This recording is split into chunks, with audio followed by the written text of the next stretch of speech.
선택받은 자들이여, 이 메시지는 바로 당신을 위한 것입니다.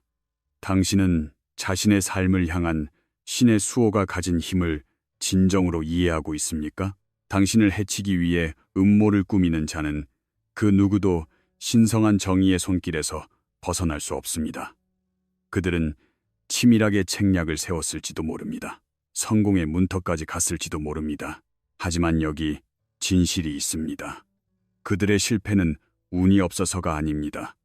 그것은 바로 신의 손길이 일하신 결과입니다. 그리고 지금 선을 넘고 만 자들은 예기치 못한 응보에 직면해 있습니다. 본론으로 들어가기에 앞서 이 채널을 지지해 주시는 모든 분과 자애로운 믿음으로 이 계시를 세상과 공유할 수 있게 해주시는 분들께 진심으로 감사를 표합니다. 만약 이 메시지가 당신의 영혼에 울림을 주었다면 댓글창에 999라고 적고 신의 타이밍과 비교할 수 없는 정의를 믿는다는 것을 선포하십시오. 상상해 보십시오.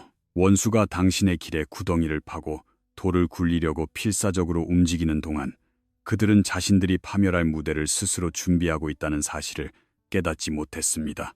잠언 26장 27절이 일깨워주듯 함정을 파는 자는 그것에 빠질 것이요 돌을 굴리는 자는 도리어 그것에 치이리라고 하였습니다. 그들이 설치한 덫이 도저히 피할 수 없는 힘으로 자신에게 되돌아온다면 어떻게 되겠습니까? 신이 그들의 공격을 막으실 뿐만 아니라 그 음모를 이용해 그들의 정체를 폭로하신다면 말입니다.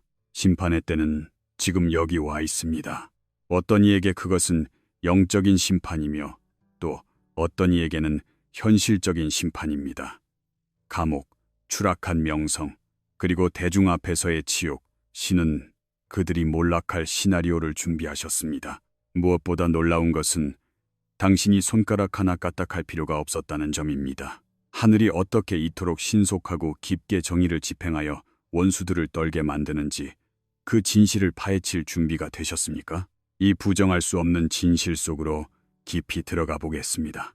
선택받은 자들이여, 그들은 감옥으로 향하고 있습니다.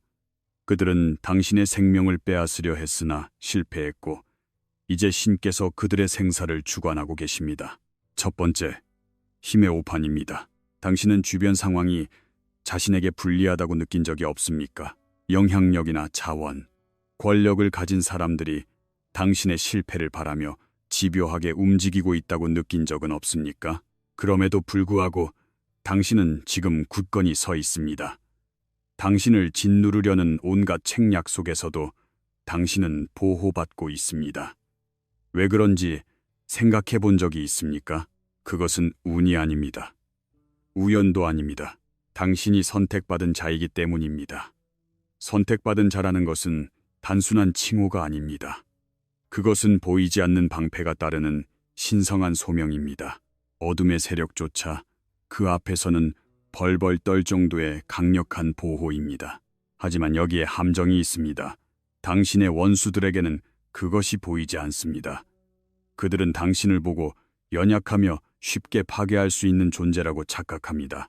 왜냐하면 그들은 돈, 인맥, 물리적인 힘이라는 세상의 기준으로 강함을 측정하기 때문입니다. 그들은 하나의 중요한 진실을 잊고 있습니다. 신이 정하신 것을 뒤엎을 수 있는 인간은 아무도 없다는 사실입니다. 출애굽기의 파라오를 떠올려 보십시오. 그는 자신의 왕국과 부, 군대가 이스라엘 백성을 해방하라는 신의 명령에 거역하기에 충분하다고 믿었습니다. 그러나 무슨 일이 일어났습니까? 이집트를 덮친 재앙은 단순한 형벌이 아니었습니다. 그것은 신의 능력이 지고지순하다는 선언이었습니다. 파라오는 모세와 싸우고 있다고 생각했지만 실제로는 만물의 창조주이신 신과 싸우고 있었던 것입니다. 출애굽기 9장 16절에는 내가 너를 세웠음은 나의 능력을 내게 보이고 내 이름이 온 천하에 전파되게 하려 하였음이니라고 기록되어 있습니다. 이제 당신 자신의 삶을 돌아보십시오. 당신을 과소평가한 사람들을 얼마나 많이 마주해 왔습니까? 그들은 얼마나 자주 자신들의 영향력과 조작을 동원해 당신을 탈선시키려 했습니까? 그럼에도 그들의 계획은 수포로 돌아갔습니다.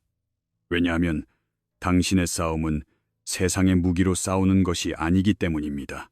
고린도 후서 10장 4절은 우리의 싸우는 무기는 육신에 속한 것이 아니요 오직 어떤 견고한 진도 무너뜨리는 하나님의 능력이라고 말합니다. 당신이 복수하지 않고 공격 앞에서 평온함을 유지할 때 원수들은 어떻게 느낄까요? 그들은 당신의 침묵을 항복으로 착각하고 당신의 정지 상태를 약함으로 간주합니다. 하지만 진실을 말하자면 그들은 신의 덫에 스스로 발을 들이고 있는 것입니다. 에스더기의 하만이 모르드게를 멸하려다 처형대를 만들었듯이 그들은 알지 못하는 사이에 자신들의 몰락을 위한 도구를 만들어내고 있는 것입니다. 지금까지 이런 광경을 본 적이 있지 않습니까? 당신을 향해 음모를 꾸민 사람들은 항상 당신이 직접 손을 쓰는 것보다 훨씬 더 큰 응보에 직면해 왔을 것입니다. 왜냐하면 신께서 당신을 위해 싸워주시기 때문입니다. 출애굽기 14장 14절은 여호와께서 너희를 위하여 싸우시리니 너희는 가만히 있을지니라고 가르칩니다. 다윗과 골리앗을 생각해 보십시오. 원수가 다윗을 상대나 했겠습니까? 갑옷도 칼도 없이 그저 물맷돌과 몇 개의 돌을 든 소년을 보고 그들은 비웃었습니다. 골리앗은 그를 조롱했습니다. 하지만 다윗은 무엇이라 말했습니까? 사무엘상 17장 45절에는 너는 칼과 창과 단창으로 내게 나아오거니와 나는 만군의 여호와의 이름으로 내게 나아가노라고 되어 있습니다. 다윗은 원수가 모르는 것을 알고 있었습니다. 싸움은 힘이나 무기의 승부가 아니라 누가 내 편에 서 있느냐의 승부였던 것입니다. 당신의 인생에서도 같은 유형이 보이지 않습니까? 원수의 계획이 얼마나 자주 무너지는지 그들이 이겼다고 생각한 순간에 그 힘이 안개처럼 사라지는 모습을 본 적이 없습니까? 이것은 우연이 아닙니다. 신의 정의입니다. 신은 멀리서 바라만 보시는 것이 아닙니다. 당신을 대신해 능동적으로 움직이고 계십니다. 원수가 책략을 짜고 자원을 모으는 동안 그들의 일거수일투족은 하늘에 의해 기록되고 감시되고 있습니다. 신이 그들의 의도를 모르실 것 같습니까? 아닙니다. 신은 그들이 스스로 행한 행동의 결과로 걸어 들어가는 것을 허용하고 계실 뿐입니다. 그들의 오만함은 자신들이 당신이 아니라 신과 싸우고 있다는 사실을 가려버립니다. 그러므로 공격이 올 때 당신은 어떻게 해야 할까요? 보복해야 할까요? 자신을 방어해야 할까요? 아닙니다. 가만히 계십시오. 이미 승리를 거두신 신을 신뢰하십시오. 마지막으로 묻겠습니다. 당신은 이것을 진정으로 믿습니까? 당신을 부르신 분이 당신을 지키기에 충분한 힘을 가지고 계심을 믿습니까? 만약 그렇다면 어떤 힘의 오판도, 어떤 원수도, 어떤 계획도 당신을 대적하여 성공할 수 없음을 알게 될 것입니다. 당신은 선택받았고 보호받고 있습니다. 당신을 공격하기 위해 만들어진 그 어떤 무기도 결코 성공하지 못할 것입니다. 두 번째, 신성한 부메랑 효과입니다. 우주에는 정확하고 피할 수 없는 영적인 법칙이 흐르고 있습니다. 내보낸 것은 증폭되어 돌아온다는 법칙입니다. 선택받은 자인 당신을 향해 해악이 꾸며질 때 그것은 무모한 힘으로 부메랑을 던지는 것과 같습니다. 던지는 순간 그들은 자신이 우위에 섰다고 느끼며 강하다고 생각할지 모릅니다. 하지만 그들이 깨닫지 못하는 것은 그 모든 행동이 이미 자신들의 몰락을 위한 무대를 준비하고 있다는 사실입니다. 이것은 단순한 인과응보가 아닙니다. 그것은 의도적으로 조정된 신의 정의입니다. 왜 당신을 향한 어떤 책략들이 당신이 아무것도 하지 않아도 스스로 붕괴되는지 궁금한 적이 없었습니까? 창세기의 요셉 이야기는 이 진실을 멋지게 보여줍니다. 그의 형제들은 질투에 눈이 멀어 그를 노예로 팔아넘기고 자신들의 삶에서 그를 영원히 제거했다고 믿었습니다. 하지만 그들이 요셉에게 행한 모든 행동은 신의 더 큰 계획을 돕는 결과가 되었습니다. 요셉의 고난은 그의 승진으로 이어졌고 결국 그를 판 형제들이 그의 앞에 엎드려야만 했습니다. 창세기 50장 20절에는 당신들은 나를 해하려 하였으나 하나님은 그것을 선으로 바꾸사 오늘과 같이 많은 백성의 생명을 구원하게 하시려 하셨나니 라고 기록되어 있습니다. 신께서 어떻게 당신 인생의 가장 어두운 순간조차 당신의 목적을 위한 디딤돌로 바꾸실 수 있는지 보이십니까? 똑같은 원칙이 당신의 삶에도 적용됩니다. 거짓말을 하고 덫을 놓고 남몰래 책략을 꾸미는 자들은 스스로 빠질 구덩이를 파고 있는 것입니다. 이것은 당신이 복수할 일이 아닙니다. 실제로 선택받은 자는 손가락 하나 움직일 필요가 없습니다. 당신의 침묵은 그 어떤 반론보다 강력한 힘을 가집니다. 왜냐하면 그것이 신의 개입을 허용하기 때문입니다. 출애굽기 14장 14절은 다시 한번 말합니다. 여호와께서 너희를 위하여 싸우시리니 너희는 가만히 있을지니라. 당신의 침묵이 약함으로 오해받고 있다고 느낄 때가 있습니까? 다윗과 사울의 이야기를 보십시오.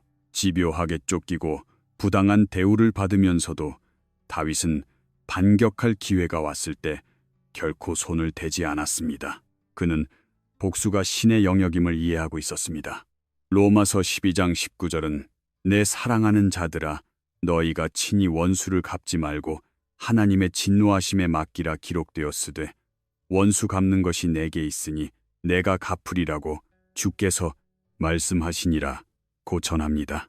다윗의 자제력은 약함이 아니라 신의 정의가 인간의 행동보다 훨씬 효과적이라는 지식에 뿌리를 둔 지혜였습니다. 보복을 참는 것이 믿음의 행위가 될 수 있다는 점을 생각해 보셨습니까? 에스더기의 하만을 기억하십시오. 그는 모르드게와 유대인을 멸하려 음모를 꾸미고 오만하게도 처형대를 세웠습니다. 그러나 결국 하만은 자신이 만든 바로 그곳에서 매달리게 되었습니다. 이것은 우연이 아닙니다.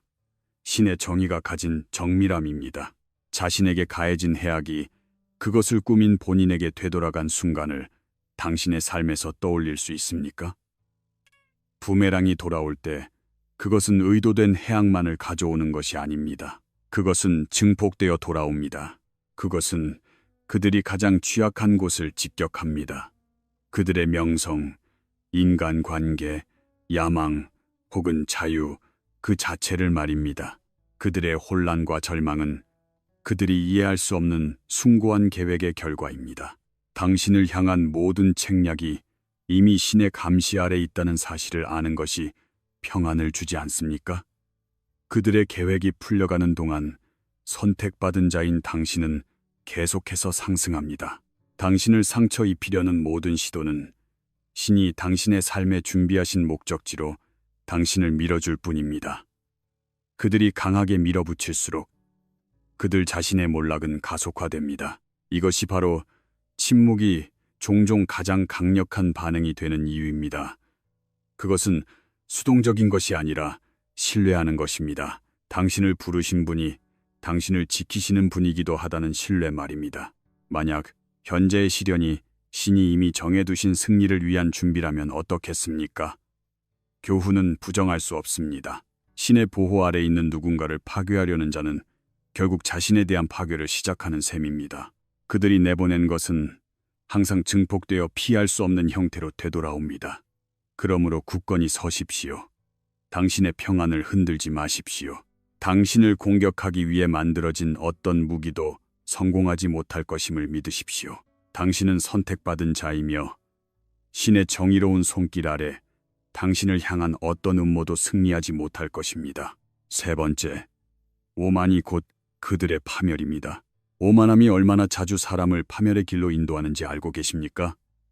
에고는 양날의 검과 같아서 강력하지만 결국 파괴적입니다.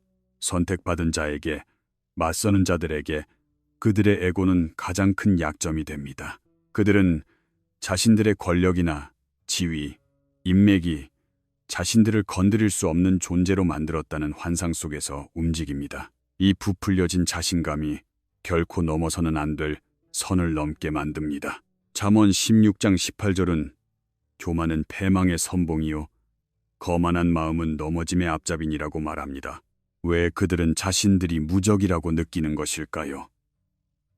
에고는 그들의 눈을 가려 큰 그림을 보지 못하게 합니다. 자신들이 지배하고 있다고 착각하게 만들지만 선택받은 자의 삶 속에서 역사하시는 보이지 않는 힘을 보지 못합니다. 당신의 발걸음은 무작위가 아닙니다. 그것들은 신의 인도에 의해 조정되고 있습니다.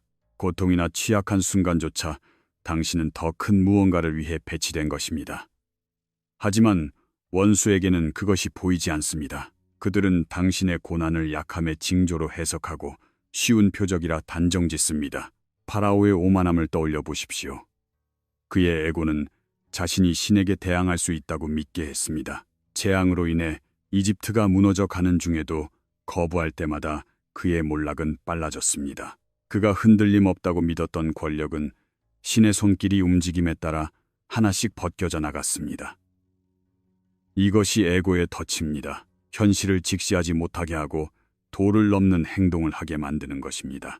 이사야 2장 12절에는 대저 만군의 여호와의 한 날이 모든 교만한 자와 거만한 자와 자고한 자에게 임하리니 그들이 낮아지리라고 하였습니다. 프라이드 때문에 돌이킬 수 없는 결정을 내린 사람을 얼마나 많이 보았습니까? 선택받은 자의 원수는 이 함정에 반복해서 빠집니다. 그들의 오만함은 더 격렬하게 공격하고 조작하고 거짓말하며 절제 없이 공격하게 만드는 연료가 됩니다. 그들은 당신의 온유함을 보고 그것을 패배로 착각합니다. 그들은 에고가 자신들을 파멸로 이끌고 있다는 사실을 깨닫지 못합니다. 에고는 결과를 통제할 수 있다고 믿게 하지만 그들은 이미 지고 있는 싸움에 발을 들인 것입니다. 흥미롭게도 당신은 반응할 필요조차 없습니다. 당신의 침묵은 단순한 자제력이 아니라 지혜입니다. 잠언 11장 2절은 교만이 오면 욕도 오거니와 겸손한 자에게는 지혜가 있느니라고 합니다. 신의 정의는 단순히 바로잡는 데 그치지 않고 사람을 겸손하게 만듭니다.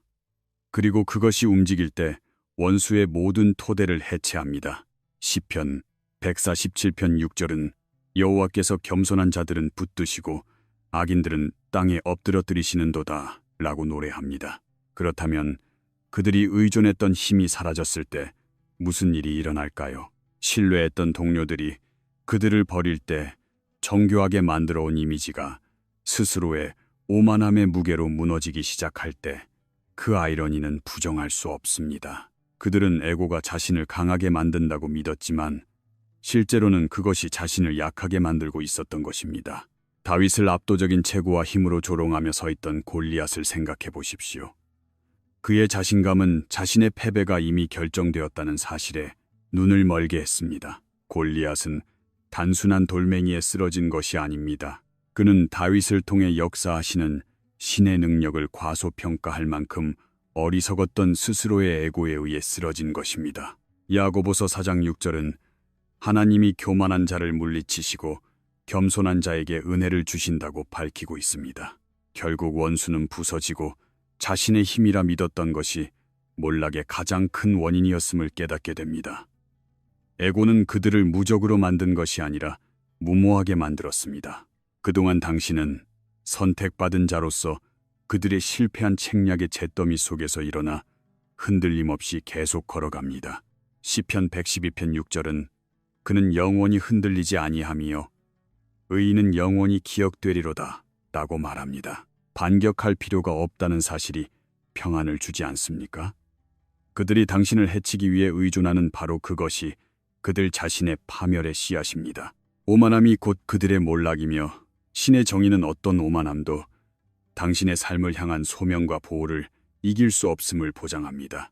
네 번째, 신은 그들의 감옥을 무대로 사용하십니다. 악한 자가 감옥에 갈 때 그것은 결코 물리적인 감금만을 의미하지 않습니다. 왜 그들의 몰락이 그토록 공개적이고 부정할 수 없는 것이 되는지 궁금하지 않으셨습니까?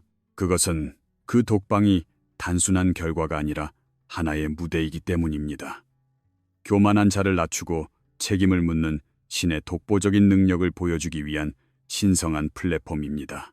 이사야 14장 27절은 만군의 여호와께서 경영하셨은즉 누가 능히 그것을 패하며 그의 손을 펴셨은즉 누가 능히 그것을 돌리랴 라고 선포합니다.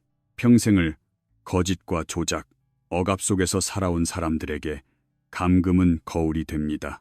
권력과 허례허식을 박탈당한 채 그들은 오랫동안 피해왔던 진실, 즉 자신이 저지른 해악과 도전했던 신성한 권위에 직면하게 됩니다. 강한 자일수록 그 추락이 더 격렬하다는 사실을 눈치채셨습니까? 이것은 우연이 아닙니다. 역사하시는 신의 정의입니다. 이것은 단순한 은총으로부터의 추락이 아니라 목격자 모두를 위한 보응입니다. 한때 오만하게 걷고 영향력과 부를 과시하던 자들은 이제 한 인간으로 축소되었습니다. 그들의 직함, 자원, 스스로 만든 왕좌는 사라집니다. 그들은 더 이상 제국의 지배자가 아니라 자신의 선택의 결과와 마주하는 고독한 개인일 뿐입니다. 이사야 2장 17절은 그날에 자고한 자는 굴복되며 교만한 자는 낮아지고 여호와께서 홀로 높임을 받으실 것이요 라고 전합니다. 그리고 여기에 깊은 진실이 있습니다.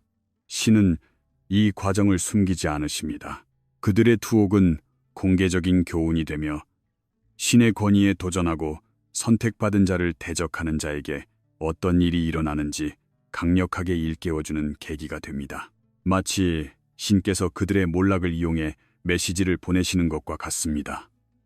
어떤 인간의 힘도 신 앞에서는 설 수 없다는 사실 말입니다. 다니엘서의 느부갓네살 왕을 떠올려 보십시오. 그는 유례없는 오만함으로 통치하며 자신의 왕국이 자신의 능력으로 세워졌다고 믿었습니다. 그러나 무슨 일이 일어났습니까? 신은 그를 낮추셨고 그가 신의 주권을 인정할 때까지 들짐승처럼 살게 하셨습니다.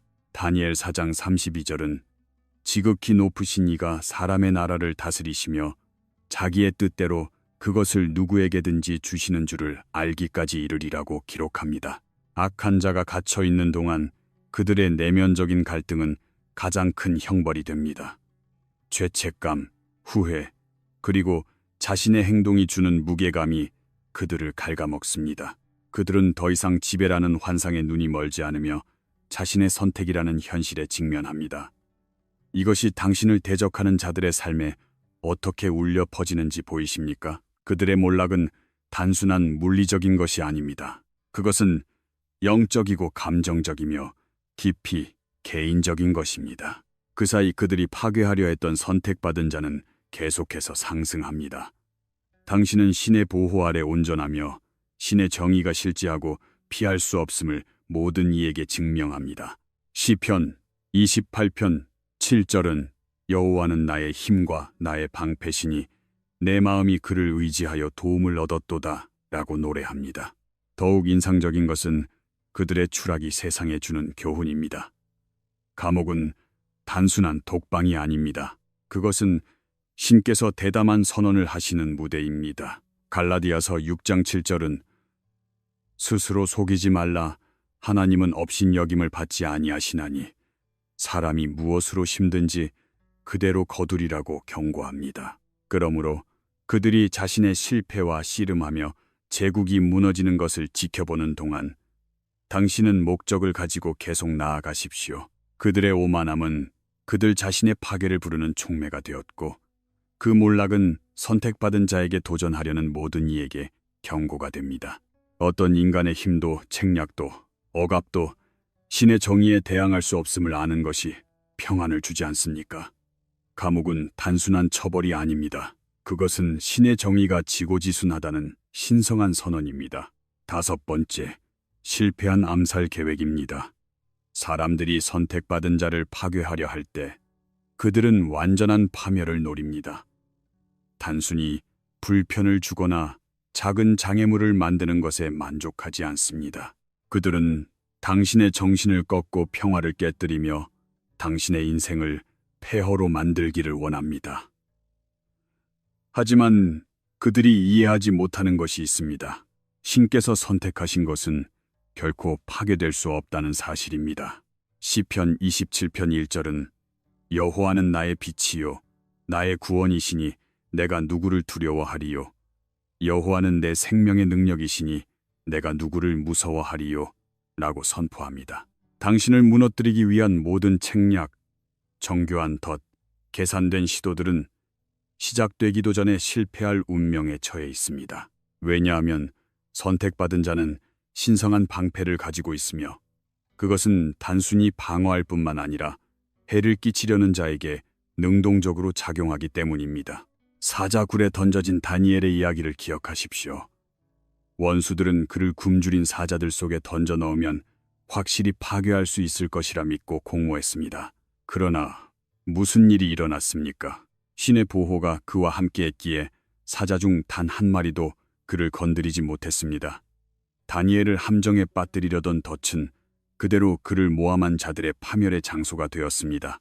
이사야 54장 17절에는 너를 치려고 제조된 모든 병기가 쓸모가 없을 것이라.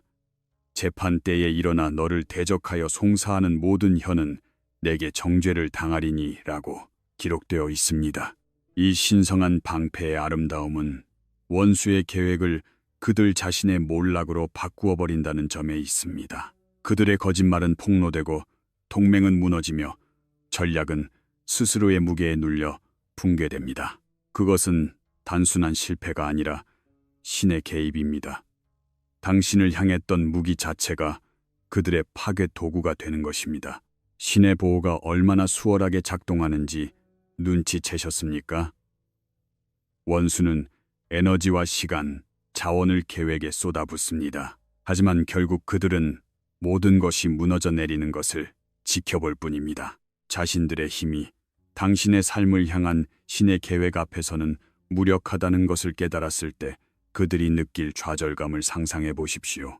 잠언 21장 30절은 지혜로도 못하고 명철로도 못하고 모략으로도 여호와를 당하지 못하느니라고 말합니다. 에스더기의 하만을 다시 한번 봅시다. 그는 모르드게와 유대인을 멸하기 위해 깨어있는 모든 시간을 음모를 꾸미는 데 쓰고 처형대를 건설했습니다. 그러나 그의 계획은 실패했을 뿐만 아니라 부메랑이 되어 돌아왔습니다. 하만, 자신이 만든 바로 그 처형대에 매달리게 된 것입니다. 이것이 바로 신의 정의가 작동하는 방식입니다. 이 모든 과정을 통해 선택받은 자인 당신은 굳건히 서 있습니다. 당신의 정신은 꺾이지 않았고 평화는 유지되었으며 당신의 삶은 계속해서 번영합니다. 그들은 이해할 수 없습니다. 저토록 정성을 들였는데 어떻게 당신이 아무런 상처도 입지 않을 수 있는지 말입니다. 답은 간단합니다. 선택받은 자에 대한 신의 보호는 절대적이며 흔들리지 않기 때문입니다. 그들의 실패한 계획은 단순한 패배 그 이상이 됩니다. 그것은 당신의 간증이 됩니다. 그것은 신의 압도적인 능력과 성실하심을 보여주는 가시적인 증거입니다. 그들이 자신의 노력이 오히려 신의 위대함을 돋보이게 하는 결과가 되었음을 깨달았을 때 그들은 자신의 행동에 합당한 보응을 받게 될 것입니다. 데살로니가 후서 3장 3절은 주는 미쁘사 너희를 굳건하게 하시고 악한 자에게서 지키시리라고 약속합니다. 그러므로 당신은 흔들림 없이 전진하십시오. 그들의 무기는 소용없었고 계획은 성공하지 못했습니다. 오히려 그들의 실패는 신의 주권을 공포하는 계기가 되었습니다. 그것은 어떤 인간의 힘도 신의 계획에 대항할 수 없음을 모든 이에게 상기시킵니다. 얼마나 많은 계획이 당신을 향해 세워지든 그것들이 결코 성공할 수 없음을 아는 것이 평안을 주지 않습니까? 신이 당신의 편이시라면 모든 공격은 신의 영광을 나타내는 기회가 되며 신의 계획을 누구도 막을 수 없음을 증명할 뿐입니다. 6번째, 전세의 역전입니다. 인생에는 상황이 완전히 뒤집히는 순간이 있습니다. 하지만 선택받은 자에게 이 역전은 단순한 우연이 아닙니다. 그것은 신성한 시와 같습니다. 한때 당신을 상대로 책략을 부리고 상황을 조작하며 당신의 인생을 통제하려 실을 당기던 자들이 이제는 상상도 못했던 처지, 즉 무력한 처지에 놓이게 됩니다. 잠언 16장 4절은 여호와께서 온갖 것을 그 쓰임에 적당하게 지으셨나니 악인도 재앙의 날에 적당하게 하셨느니라고 전합니다. 당신의 운명을 지배하려던 그들의 끊임없는 시도는 부메랑이 되었고 이제는 그들 자신의 운명이 위태로워졌습니다. 그들은 한때 지배력을 즐기고 은밀하게 움직이며 자신들이 모든 카드를 쥐고 있다고 믿었습니다. 하지만 그들이 결코 깨닫지 못했던 것은 그들이 진정한 의미에서 지배했던 적은 단 한 번도 없었다는 사실입니다. 그들의 오만함은 신께서 항상 당신 삶의 진정한 저자이시라는 사실에 눈을 돌리게 했습니다. 시편 33편 11절은 여호와의 계획은 영원히 서고 그의 마음의 생각은 대대에 이르리로다 라고 노래합니다. 형세가 얼마나 빠르게 역전되는지 보이십니까? 어떤 순간에 그들은 협박하고 당신의 몰락을 꾀하며 당신의 미래를 결정짓고 있었습니다. 그러나 다음 순간 그들은 자신들보다 훨씬 더 큰 힘의 자비를 구걸하는 처지에 놓입니다. 한때 오만하게 굴던 그들의 권력은 벗겨지고 무방비하며 취약한 상태로 남겨집니다. 누군가가 신의 보호를 우습게 여기다가 자신의 행동 결과에 직면하는 모습을 당신의 삶에서 본 적이 있지 않습니까? 하만의 이야기는 이 전세 역전을 완벽하게 보여줍니다. 하만은 모르드게를 죽이기 위해 처형대를 세웠으나 신의 섭리에 의해 하만 자신이 그곳에 매달리게 되었습니다. 이것은 단순한 정의가 아닙니다. 그것은 신성한 질서의 시연이었습니다. 신께서 이미 써내려가신 운명을 그 누구도 고쳤을 수 없다는 사실을 상기시켜주는 것입니다. 이것은 당신의 원수에게 단순한 권력의 상실이 아닙니다. 그것은 완전한 역할의 교체입니다. 한때 무적이라 느꼈던 자들은 이제 기다리고 지켜보며 타인을 위해 준비했던 결과에 직면해 있습니다. 한때 결과를 통제하는 것을 즐기던 사람들이 이제는 자신의 몰락을 지켜보는 구경꾼이 된 것입니다. 시편 33편 10절은 여호와께서 나라들의 계획을 폐하시며 민족들의 사상을 무효하게 하시도다 라고 말합니다. 당신에게 이 역전은 복수가 아닙니다. 그것은 정의입니다. 그것은 신의 약속이 그 주권을 의심할 여지 없는 방식으로 펼쳐내는 것을 지켜보는 일입니다. 요셉의 이야기를 떠올려 보십시오. 형제들은 그를 노예로 팔고 그의 인생에서 지웠다고 생각했지만 몇 년 후 요셉은 이집트의 통치자로 서서 그들의 생사를 쥐는 존재가 되었습니다. 원수가 무너지는 계획과 사라진 지위 앞에서 당황하는 동안 당신은 상승합니다.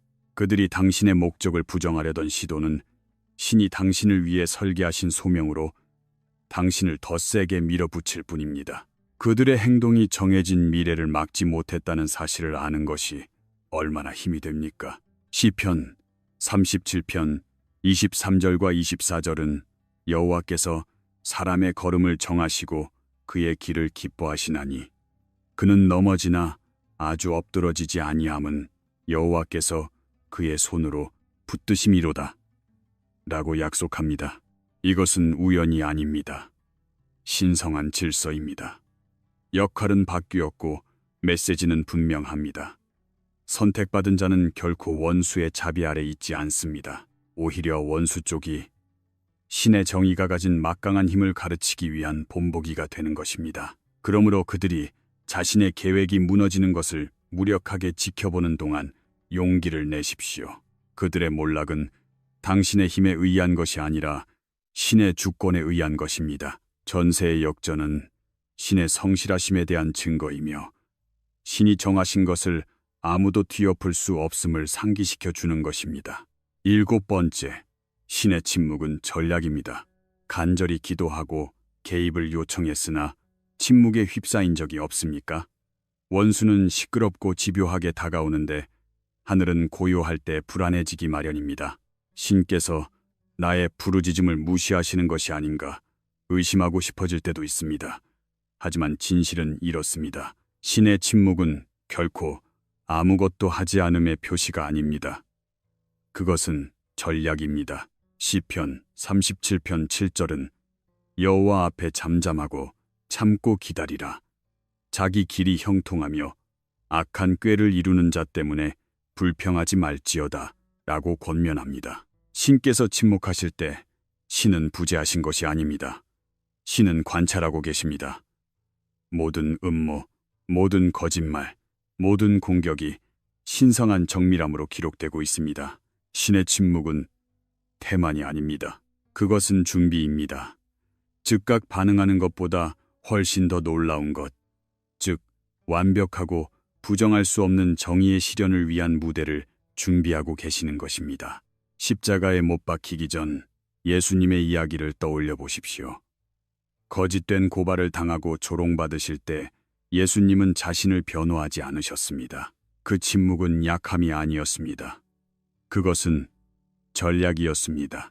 이사야 53장 7절은 그가 곤욕을 당하여 괴로울 때에도 그의 입을 열지 아니하였으며 마치 도수장으로 끌려가는 어린 양과 털 깎는 자 앞에서 잠잠한 양같이 그의 입을 열지 아니하였도다 라고 묘사합니다. 예수님의 침묵이 원수의 사악함을 완전히 노출시켰고 부활을 통한 궁극적인 승리의 장을 마련했습니다. 신의 침묵은 당신의 삶에서도 똑같이 작동합니다. 그것은 신성한 설정이며 원수에게 자신들이 이겼다고 믿게 만들기 위한 계산된 체스 수입니다. 그들은 신의 고요함을 부재로 착각하고 행동을 더욱 과감하게 하며 알지 못하는 사이에 자신의 무덤을 파게 됩니다. 이것은 당신을 향한 형벌이 아닙니다. 그들을 폭로하기 위한 것입니다. 누가복음 12장 2절은 감추인 것이 드러나지 않을 것이 없고 숨긴 것이 알려지지 않을 것이 없나니라고 말합니다. 시간이 사람들의 진정한 본성을 어떻게 드러내는지 알고 계십니까? 만약 신께서 즉시 움직이셨다면 그들의 사악함의 깊이가 밝혀지지 않았을지도 모릅니다. 하지만 기다림으로써 신은 그들의 의도를 완전히 드러내시고 세상에 그들의 몰락을 지켜볼 기회를 주시는 것입니다. 파라오를 생각해 보십시오. 그는 몇 번이나 마음을 완악하게 하며 이스라엘 백성을 보내주기를 거부했습니다. 거부할 때마다 그의 오만함은 커졌으나 동시에 그의 최종적인 패배의 크기도 커졌습니다. 신의 타이밍은 늦어지는 것이 아니라 의도적인 것입니다. 출애굽기 9장 16절에는 내가 너를 세웠음은 나의 능력을 내게 보이고 내 이름이 온 천하에 전파되게 하려 하였음이니라 고 되어 있습니다. 이것은 단순히 원수를 벌주는 것이 아닙니다. 그들이 자업자득임을 의심할 여지 없게 만드는 것입니다. 신께서 움직이실 때 거기에는 혼란도 모호함도 없습니다. 신의 침묵은 신의 독보적인 지혜와 타이밍을 선포하는 가장 큰 응답으로 바뀝니다. 신의 고요함이 결코 버림받은 신호가 아니라 궁극적인 승리를 위한 전략임을 아시겠습니까? 욥의 이야기를 생각해 보십시오. 모든 고난 속에서 신은 침묵하시며 원수가 집요하게 공격하도록 내버려 두시는 것처럼 보였습니다. 그러나 마지막에 신은 욥에게 이전보다 더 많은 축복을 돌려주셨고 신의 성실하심과 정의를 입증하셨습니다. 욥기 42장 12절은 여호와께서 욥의 말년에 욥에게 처음보다 더 복을 주시니라고 기록합니다. 당신이 기다리는 동안 신은 무대 뒤에서 움직이고 계십니다. 모든 지연은 의도적입니다.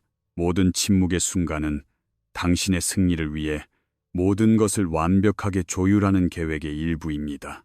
그리고 신께서 마침내 움직이실 때 그것은 신속하고 정확하며 부정할 수 없습니다. 베드로후서 3장 9절은 주의 약속은 어떤 이들이 더디다고 생각하는 것 같이 더딘 것이 아니라 오직 주께서는 너희를 대하여 오래 참으사 아무도 멸망하지 아니하고다 회개하기에 이르기를 원하시느니라 하고 가르칩니다. 그러므로 신께서 침묵하시는 것처럼 보여도 안심하십시오.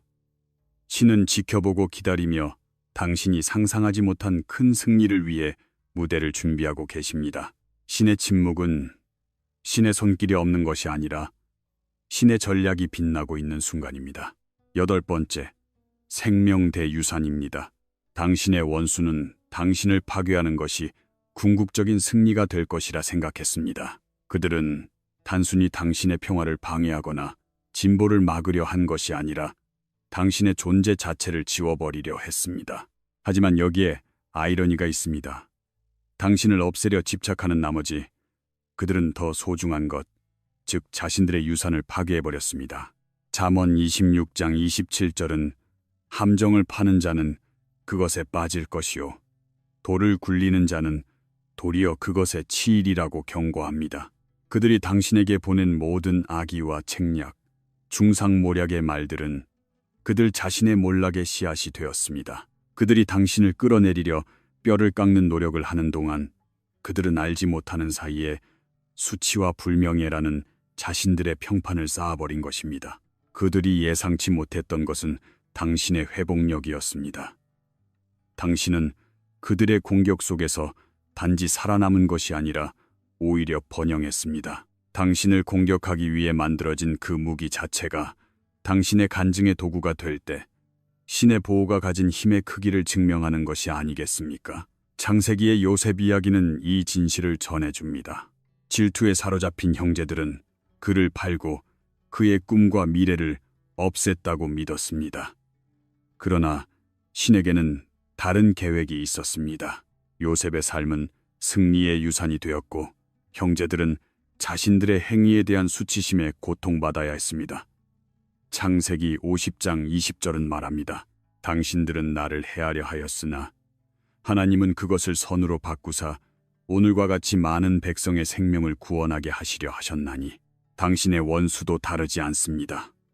당신을 파멸시키려던 그들의 시도는 당신의 간증을 더 널리 알리는 계기가 되었을 뿐입니다.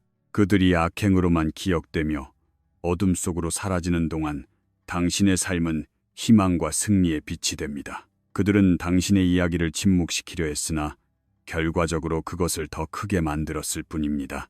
신의 능력과 신실하심에 대한 증거로 말입니다. 잠언 10장 7절은 의인을 기념할 때에는 칭찬하거니와 악인의 이름은 썩게 되느니라고 전합니다. 당신이 상승하고 그들이 추락하는 것은 우연이 아닙니다. 신의 정의입니다. 신은 당신을 파괴하려던 그들의 계획이 정반대의 결과를 낳게 하셨습니다. 그들이 당신의 이야기를 끝내려 안다라는 동안 그들은 자신들의 이야기를 끝내버린 것입니다. 그들의 유산은 이제 오만과 악의와 실패일 뿐이지만 당신의 유산은 인내와 믿음의 증거로서 빛나고 있습니다. 신의 손길이 어떻게 역사하여 모든 공격을 더 큰 도약의 기회로 바꾸었는지 보이십니까? 다르소의 사울, 후에 바울이 되기 전의 이야기를 생각해 보십시오. 기독교 박해자로서 사울은 생명을 뺏고 목소리를 잠재우려 했습니다. 하지만 다메섹 길에서 예수님을 만난 순간 그의 파괴적인 유산은 끝이 났습니다. 그의 삶은 변화되었고 새로운 목적이 과거의 수치를 덮었습니다. 예레미야 29장 11절은 여호와의 말씀이니라. 너희를 향한 나의 생각을 내가 아나니 평안이요 재앙이 아니니라. 너희에게 미래와 희망을 주는 것이니라고 말씀하십니다. 당신의 인생에서 일어나는 신의 역사도 이처럼 심오합니다. 당신을 침묵시키려던 그 해악 자체가 당신의 간증을 세우는 기초가 됩니다. 신의 손길이 항상 당신 위에 있었기에 그들의 책략은 당신을 지워버릴 만큼 강력하지 못했습니다. 그들이 자만심 속에서 음모를 꾸미는 동안 신은 당신의 승리를 준비하고 계셨습니다. 그들의 몰락은 단순한 처벌이 아닙니다. 그것은 하나의 교훈이며 자만과 악의가 절제되지 않았을 때 어떤 일이 일어나는지 보여주는 경고입니다. 그동안 당신의 유산은 신께서 해악을 특별한 축복으로 바꾸실 수 있다는 증거가 됩니다. 로마서 8장 28절은 우리가 알거니와 하나님을 사랑하는 자, 곧 그의 뜻대로 부르심을 입은 자들에게는 모든 것이 합력하여 선을 이루느니라고 확신을 줍니다. 그러므로 원수가 실패로 기억되는 동안 당신의 이야기는 사람들에게 용기를 북돋아 줄 것입니다. 당신의 삶은 신의 다스림 아래 있다면 생명은 언제나 죽음보다 강한 유산을 남긴다는 부정할 수 없는 증거로 서 있게 될 것입니다. 당신은 신이 번영하도록 정하신 것에 대해 어떤 파괴의 계획도 성공할 수 없음을 보여주는 살아있는 증거입니다. 9번째, 순식간의 전환입니다. 신의 권능에 의해 연출된 것이 의심할 여지 없는 갑작스럽고 심오한 순간을 목격한 적이 있습니까? 신께서 움직이실 때 그것은 서서히 일어나거나 미묘하지 않습니다. 그것은 신속하고 절대적이며 인간의 이해를 뛰어넘습니다. 신은 며칠이나 몇 주, 몇 시간조차 필요로 하지 않으십니다. 단 한순간에 수년에 걸쳐 쌓아 올린 것들을 해체하실 수 있습니다. 이사야 40장 23절은 귀인들을 패하시며 세상의 사사들을 헛되게 하시나니 라고 말합니다. 신의 권위는 비길 데 없으며 그 타이밍은 항상 완벽합니다. 자신의 지위에 안주하며 자신은 누구도 건드릴 수 없다고 믿는 사람을 알고 계십니까? 한때 권력과 영향력을 뽐내며 서 있던 자들이 눈 깜짝할 사이에 끌어내려지기도 합니다.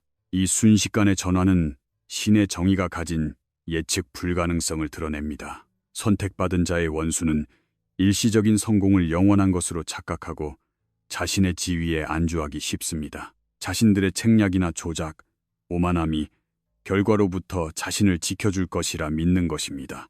그러나 그들이 깨닫지 못하는 것은 신의 침묵이 약함이 아니라 전략이라는 사실입니다. 다니엘서 5장 벨사살 왕을 생각해 보십시오. 그는 오만함의 극치에서 거룩한 성전의 기명들을 잔치에 사용하며 신을 모독했습니다. 하지만 바로 그 순간 신은 심판을 내리셨습니다. 벽에 나타난 수수께끼 같은 글자가 그의 운명을 선포했고 그날 밤 그의 왕국은 빼앗겼습니다. 이 순간은 신의 때가 되었을 때 신의 정의가 얼마나 빠르게 움직이는지를 보여줍니다. 잠언에 나오듯 인간의 자만은 신의 권위 앞에 서 있을 수 없습니다. 누군가의 오만함이 한순간에 몰락으로 이어진 것을 본 적이 있지 않습니까? 이것이 신께서 일하시는 방식입니다. 신이 움직이실 때 붕괴는 갑작스럽고 되돌릴 수 없습니다. 한때 자만과 오만함을 즐기던 자들은 순식간에 낮아집니다. 어떤 날에는 정점에 서서 타인을 지배하고 상황을 조작하며 책략에 도취해 있습니다. 하지만 다음 날에는 권력과 지위, 그리고 한때 지배했던 사람들로부터의 존경마저 잃고 모든 것을 박탈당합니다. 성경은 이 진실을 인정합니다. 이사야 14장 27절은 만군의 여호와께서 경영하셨은즉 누가 능히 그것을 패하며 그의 손을 펴셨은즉 누가 능히 그것을 돌리랴 라고 묻습니다. 신의 계획은 누구도 막을 수 없음을 뼈저리게 일깨워 줍니다. 신께서 왜 행동하시기 전에 기다리시는지 궁금한 적이 있습니까? 출애굽기 파라오를 떠올려 보십시오. 이스라엘 백성을 보내라는 신의 명령에 대한 그의 저항은 역사상 가장 극적인 역전극 중 하나가 되었습니다. 파라오의 권력은 절대적으로 보였지만 신께서 움직이셨을 때 그의 지배는 한순간에 증발했습니다. 홍해가 그의 군대를 삼키고 과거의 위용을 지워버렸습니다. 모든 것이 고요해 보여도 신의 타이밍을 신뢰하는 것이 당신의 삶에서 어떤 의미를 가질까요?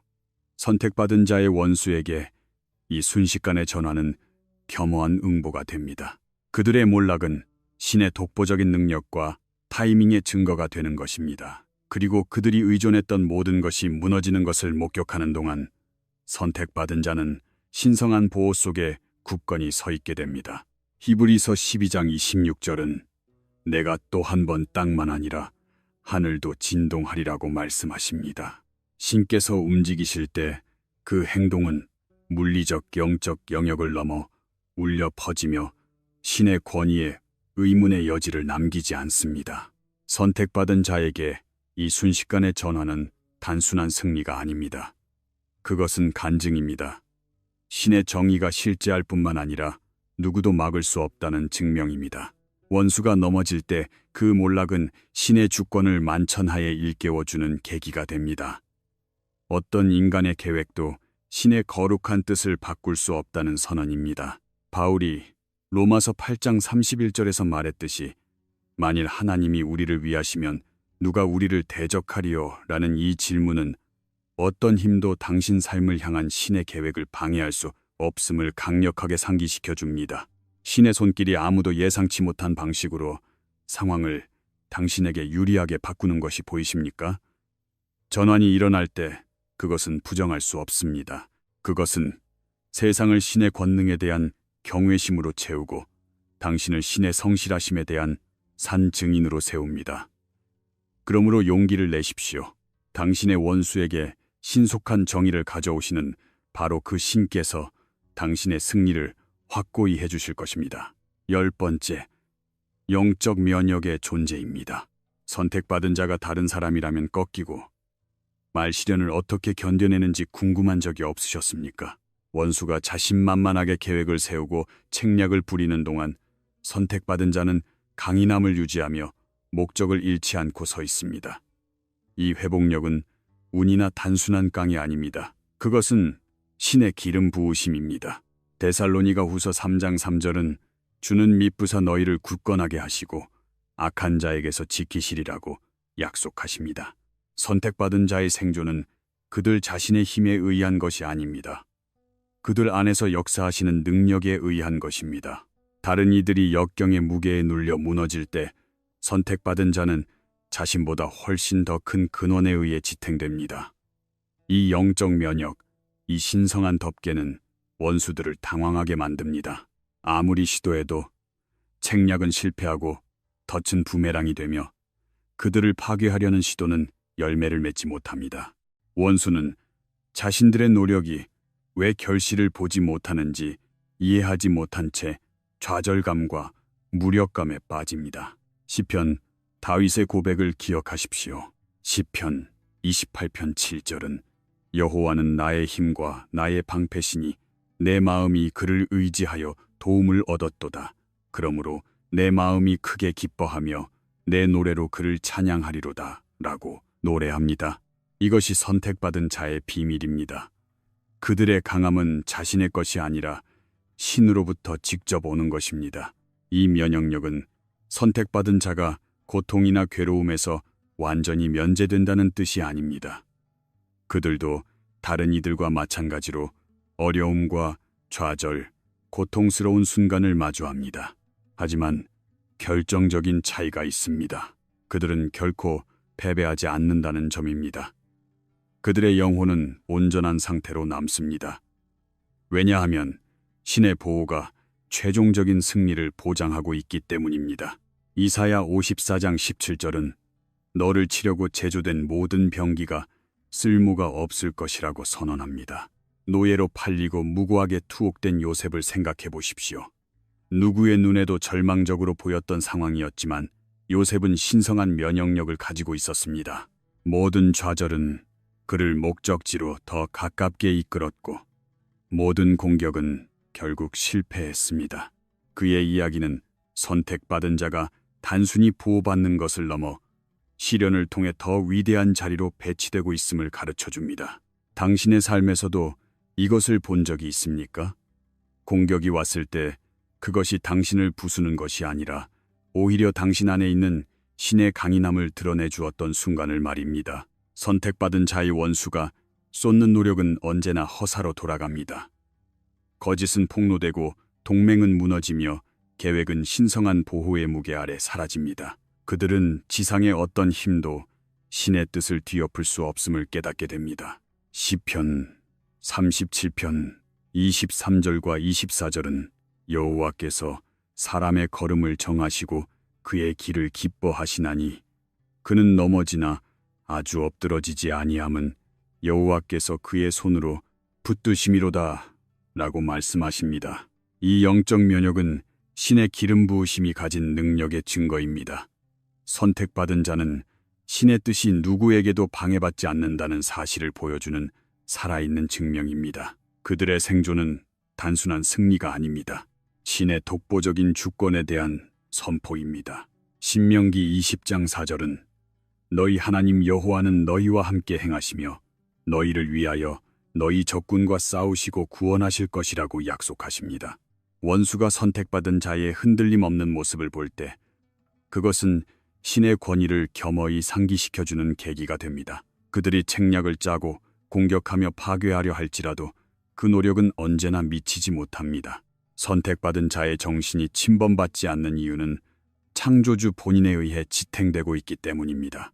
당신의 강함이 자신의 능력이 아니라 온 우주를 주관하시는 분으로부터 온다는 사실을 아는 것이 위로가 되지 않습니까? 다른 사람들이 압박감에 휘청거릴 때 당신은 굳건히 남습니다.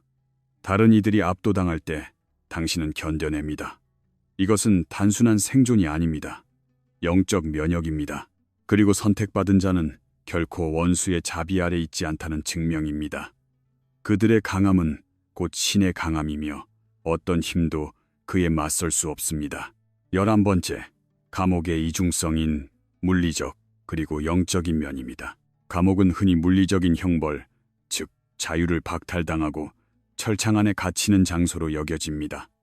하지만 선택받은 자를 대적하는 자들에게 투옥은 더 깊은 차원을 가집니다. 갇히는 것은 몸만이 아닙니다. 그들의 영혼도 갇히게 되는 것입니다.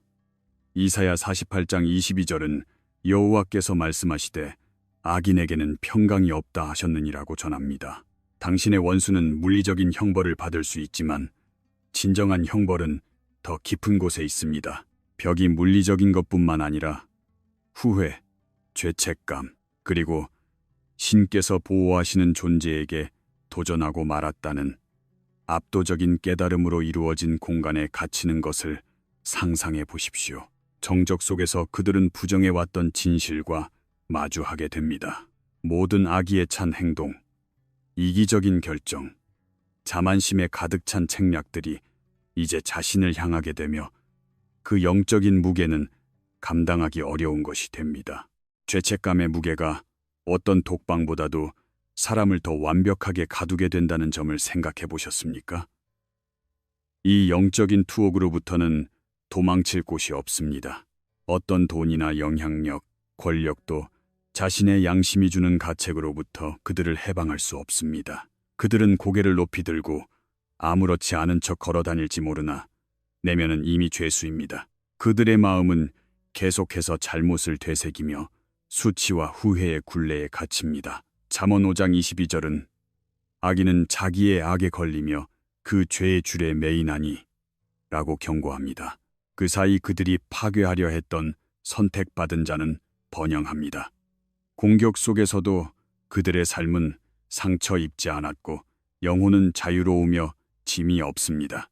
선택받은 자의 자유와 악한 자의 영적인 투옥 사이에 선명한 대비야말로 궁극적인 정의입니다. 은 30개의 예수님을 배반한 가동 유다를 생각해 보십시오. 배신을 실행한 후 죄책감이 그를 갉아먹었습니다. 어떤 은화도 그의 후회의 무게를 가볍게 해줄 수 없었습니다. 마태복음 27장 3절에는 유다가 그의 정죄됨을 보고 스스로 뉘우쳐 라고 기록되어 있습니다. 영적인 고통이 유다를 최종적인 몰락으로 이끌었습니다. 내면의 감금이 어떤 외적인 형벌보다 무겁다는 것을 보여주는 선명한 사례입니다. 신의 정의가 어떻게 작동하는지 보이십니까? 그것은 외적인 결과에만 머물지 않습니다. 영혼의 가장 깊은 곳까지 다 진실을 폭로하고 책임을 묻습니다. 신체적인 우리, 개인은 언젠가 치워질 수 있지만 내적인 고통은 남습니다. 선택받은 자에게 맞섰던 자들은 단순히 자신의 책략에 실패한 것이 아니라 신 본인에게 거역했다는 지워지지 않는 짐을 지고 살아가게 됩니다. 히브리서 10장 30절은 원수 갚는 것이 내게 있으니 내가 갚으리라 하시고 또다시 주께서 그의 백성을 심판하리라 말씀하신 것을 우리가 아노니 라고 전합니다. 이 형벌의 특징은 영속성입니다. 물리적인 감금은 언젠가 끝날지 모르지만 영적인 투옥은 지속됩니다. 그것은 단순히 철창 뒤에 있는 것이 아닙니다. 자신을 끊임없이 자책하는 상태에 갇혀 있는 것입니다. 자신보다 훨씬 거대한 존재, 도저히 피할 수 없는 신의 정의에 패배했다는 사실을 안고 매일을 살아간다고 상상해 보십시오. 대비는 명확합니다. 원수가 죄책감과 후회로 괴로워하는 동안 당신은 상승합니다. 그들이 영적인 고통의 굴레에 갇혀 있는 동안 당신은 신께서 정하신 목적 안에서 자유롭게 걷습니다. 당신을 파괴하려던 그들의 시도는 오히려 당신의 삶을 향한 신의 보호가 얼마나 강력한지를 돋보이게 했을 뿐입니다. 감옥의 이 이중성은 신의 주권을 일깨워주는 궁극적인 신호입니다. 신체적인 철창은 신의 정의에 패했다는 내적인 고통에 비하면 아무것도 아닙니다. 그들의 형벌은 단지 한순간의 일이 아니라 자신의 행동 결과로부터는 아무도 도망칠 수 없음을 보여주는 영원한 결과입니다. 12번째. 신의 진노는 외과수술처럼 정교합니다. 신의 정의가 결코 혼란스럽거나 무작위적이지 않다는 사실을 알고 계십니까? 신의 진노는 통제, 불능의 파괴가 아닙니다. 그것은 정밀하고 계산되었으며 의도적입니다. 악한 자가 심판을 피했다고 생각할 때 그들은 하나의 본질적인 진실을 간과하고 있습니다. 신은 무의미한 일을 하지 않으십니다. 신의 모든 행동은 계획적이며 가장 중요한 지점을 정확히 겨냥합니다. 이사야 30장 18절은 대저 여호와는 정의의 하나님이심이라 그를 기다리는 자마다 복이 있도다 라고 말씀하십니다. 단순히 상처를 주기 위해 복수하려는 인간의 감정과는 달리 신의 진노에는 목적이 있습니다. 그것은 무의미한 벌이 아닙니다. 회복과 책임, 그리고 정의를 위한 것입니다. 신은 단순히 죄의 외적인 결과만을 노리지 않으십니다. 그 뿌리로 가십니다. 선택받은 자를 상대로 책략을 꾸미는 자들에게 신의 행동은 그들의 자만심과 에고의 핵심을 찌르며 그들이 한때 가졌던 지배와 권력의 환상을 폭로합니다. 왜 어떤 이들의 몰락은 그들이 가장 아프게 느낄 부분을 정확히 타격할까요? 그것은 신께서 단지 겉으로 드러난 행동 이상의 더 깊은 부분을 다루고 계시기 때문이 아닐까요? 파라오를 기억하십시오. 그의 오만함은 이스라엘 백성을 보내라는 신의 명령에 거역할 수 있다고 믿게 했습니다. 하지만 신의 재앙은 무작위적인 파괴 행위가 아니었습니다. 그것은 조준된 교훈이었습니다. 하나하나의 재앙이 파라오의 권력을 지탱하던 특정 기둥이나 이집트의 거짓 신들을 하나씩 해체해 나갔습니다. 신께서 최종적으로 홍해에서 움직이셨을 때 파라오의 군대는 전멸했고 그와 함께 그의 무적이라는 환상도 사라졌습니다. 신의 정의는 언제나 정확하며 표면이 아니라 근본 원인을 다루고 있다는 사실이 평안을 주지 않습니까? 이것이 바로 신의 진노가 가진 외과 수술 같은 정밀함입니다. 악한 자는 자신들의 추락과 스스로 뿌린 씨앗 사이의 관련성을 깨닫지 못하는 경우가 많습니다. 그들은 부와 지위, 평판을 잃을 수 있지만 그것들은 단순한 증상일 뿐입니다. 진정한 형벌은 그들의 자존심이나 자신은 무적이라는 믿음이 박살나는 데 있습니다. 잠언 16장 18절은 교만은 패망의 선봉이요 거만한 마음은 넘어짐의 앞잡인이라고 경고합니다. 느부갓네살 왕을 생각해 보십시오. 그의 자만심은 자신의 힘만으로 바빌론을 세웠다고 말하게 했습니다. 하지만 신은 그를 낮추셨고 그가 신의 주권을 인정할 때까지 들짐승처럼 살게 함으로써 그 문제를 다루셨습니다. 그의 부와 왕국은 그대로 남았을지 모르나 그의 자만심은 외과 수술 같은 진노에 의해 산산조각 났습니다. 그것은 겸손을 되찾아주기 위한 신의 처방이었습니다. 다니엘 4장 37절은 교만하게 행하는 자를 그가 능히 낮추심이라고 기록합니다. 고압적인 태도가 완전한 실추로 이어진 경우를 목격한 적이 없습니까? 그것은 신께서 자만심을 어떻게 다루시는지를 보여줍니다. 신의 정의를 더욱 심오하게 만드는 것은 그것이 벌을 받는 사람뿐만 아니라 그것을 지켜보는 모든 이에게 교훈을 준다는 점입니다. 신의 행동은 신의 정의로부터 도망칠 수 있는 자는 아무도 없다는 공개적인 선언으로 기능합니다. 신의 타이밍은 완벽하며 그 행동은 계획적이고 그 목적은 흔들림 없음을 세상에 상기시킵니다. 신께서 움직이실 때 오해의 여지는 없습니다.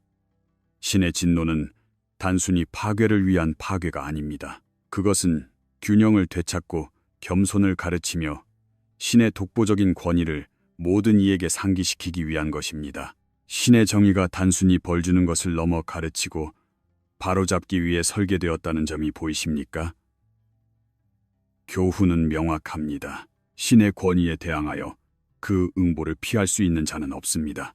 인간의 복수는 분노의 눈이 멀지만 신의 진노는 지혜에 의해 인도되며 정의가 실현되고 회복이 가능하다는 것을 보장합니다. 선택받은 자에게 이 정밀함은 그들의 원수에 대한 신의 수호가 얼마나 깊은지를 상기시켜주는 것입니다.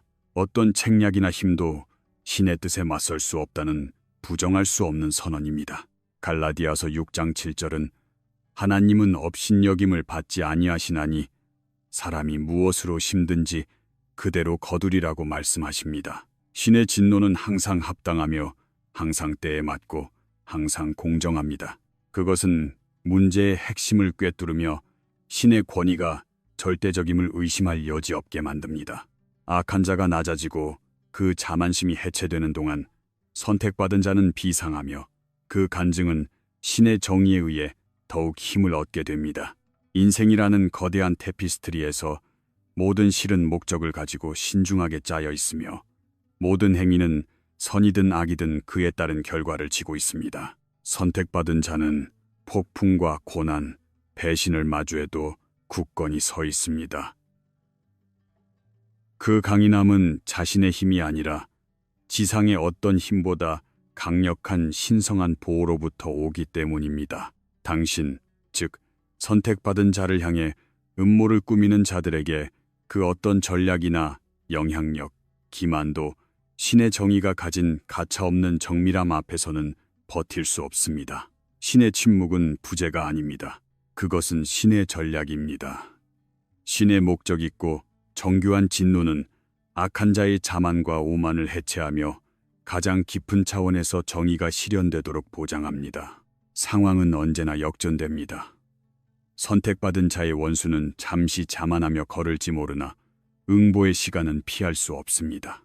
이 세상이든 그 다음 장소이든 선택받은 자를 파괴하려는 그들의 노력은 오히려 자신들의 몰락을 앞당길 뿐입니다. 그들의 유산은 무너지고 권력은 쇠퇴하며 책략은 천하에 드러납니다. 그 사이 선택받은 자는 이전보다 더 강해지고 부서지지 않은 채 더 밝게 빛나며 일어납니다.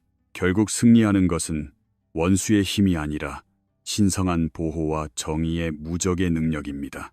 선택받은 자는 단순한 생존자가 아닙니다. 그들은 신의 성실하심을 보여주는 살아있는 증인입니다. 그들의 삶은 자신들을 공격하기 위해 만들어진 그 어떤 무기도 성공하지 못한다는 사실을 증명합니다. 이 메시지를 듣고 있는 모든 분이여, 용기를 내십시오. 당신은 선택받았고 보호받고 있으며 깊이 사랑받고 있음을 잊지 마십시오. 어떤 책략도 공격도 힘도 신께서 당신의 삶에 두신 목적을 가로막을 수 없습니다. 신의 타이밍을 신뢰하십시오. 신의 강함에 의지하십시오. 그리고 신의 정의는 항상 완벽하며 항상 제때에 이루어진다는 사실을 믿으십시오. 이 깊은 성찰의 여정을 함께 해주셔서 감사합니다. 당신이 자신감을 가지고 걸어가며 당신을 위해 싸우시는 신께서 정의를 이루어 주실 것을 믿으시길 바랍니다. 신의 축복이 당신의 삶에 넘쳐나고 평안과 목적, 그리고 흔들리지 않는 믿음으로 당신을 가득 채워주기를 기원합니다. 강인함을 유지하십시오. 최후의 승리는 언제나 신의 것이며 신과 함께 걷는 당신의 것이기도 하다는 사실을 잊지 마십시오. 만약 이 메시지가 마음에 닿았다면 지지의 표시를 남겨주십시오. 격려가 필요한 이들에게 이 메시지를 공유하여 신의 흔들림 없는 정의라는 진실을 함께 널리 알려나갑시다. 당신의 참여가 다른 이들에게 영감을 주고 이 소중한 대화를 이어가는 힘이 됩니다. 함께 신과 동행하는 선택받은 자는 무적임을 세상에 보여줍시다.